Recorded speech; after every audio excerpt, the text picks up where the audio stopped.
everyone, welcome back to another episode of Breath Care Journey.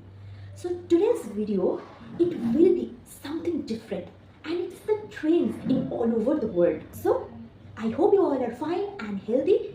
So let's start the video. Nowadays, the gluten is the most debated questions all over the world.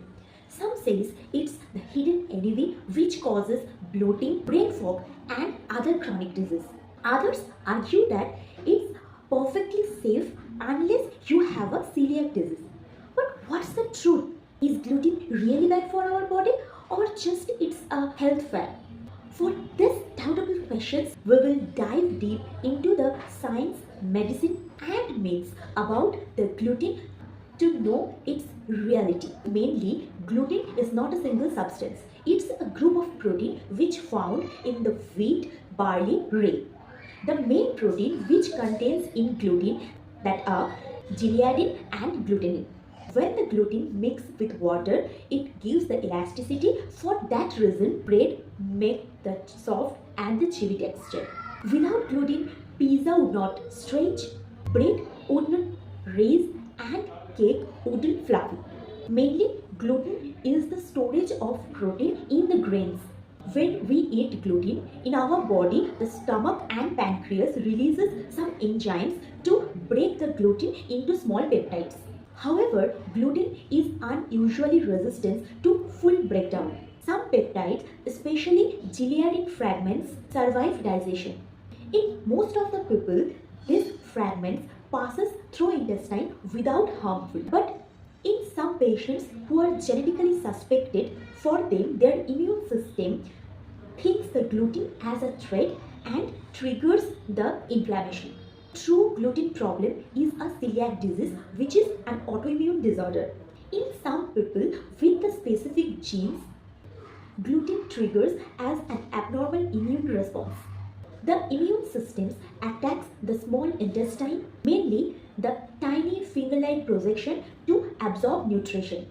For this situation, it leads to absorption, weight loss, anemia, osteoporosis, infertility, and even neurological disorders if untreated. Celiac affects about 1% of global population. Only treatment is a strict gluten-free diet lifelong. A single crumb of a bread can be life-threatening for these patients. Now the question came in our mind, some patients or some people, they don't have the celiac disease, but after eating the gluten, they feel the sick. For them, what about this condition? So this condition is called non-celiac gluten sensitivity, NCGS. In this condition, symptoms include bloating, fatigue, abdominal pain, headache, joint pain. Unlike celiac, non-celiac gluten sensitivity doesn't damage the intestine but causes the real discomfort for the patients. Scientists believe that it's not all about the reason of gluten but other factors which contains in the wheat, that is fermentable carbohydrate which contains in that wheat, that also be responsible for gas and bloating. Now one more condition is there. If you don't have the celiac disease, non-celiac gluten sensitivity, but you might be have that wheat allergy. Mainly this is an allergic reaction to the wheat proteins includes gluten. The symptoms vary from mild to severe conditions. It depends on that allergic severity. It's much or less common in this population, but it should not be confused with the gluten sensitivity. For the majority of the population, gluten is safe unless if you have a celiac disease, wheat allergy or gluten sensitivity. Gluten does not damage your gut or intestine. In fact, which whole grains contain gluten has more fiber, protein, vitamins and minerals.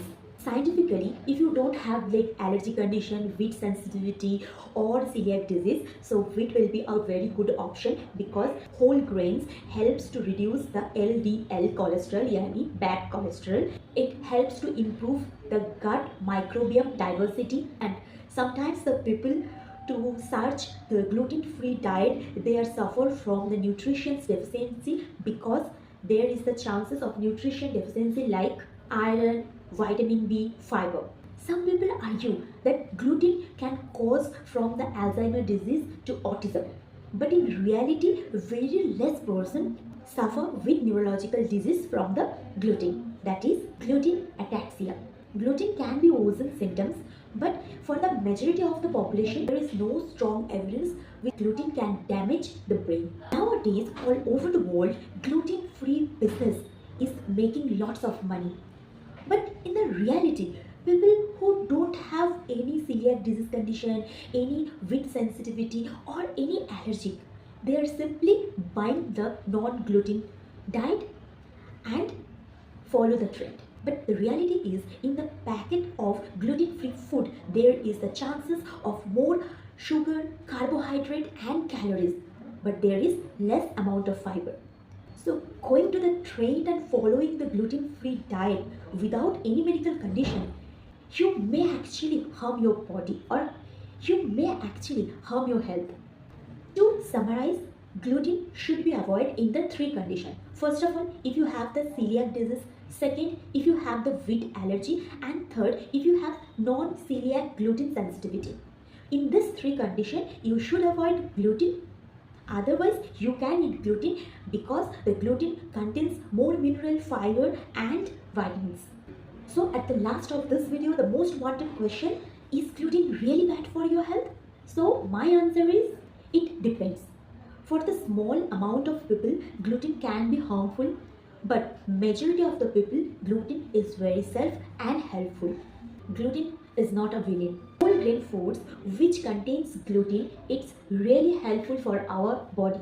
Instead of fearing gluten, just focus on your nutrition like whole grain food, fiber, vegetable, protein. Remember one thing, health is not just about to follow the trends, but understanding your body's unique needs. For today, I will end this video. If you like something in this video, so don't forget to like, comment and subscribe this channel and share this video with your friends, families. For today, I will end this video. We will meet soon with another video. Till then, take care of your and your families.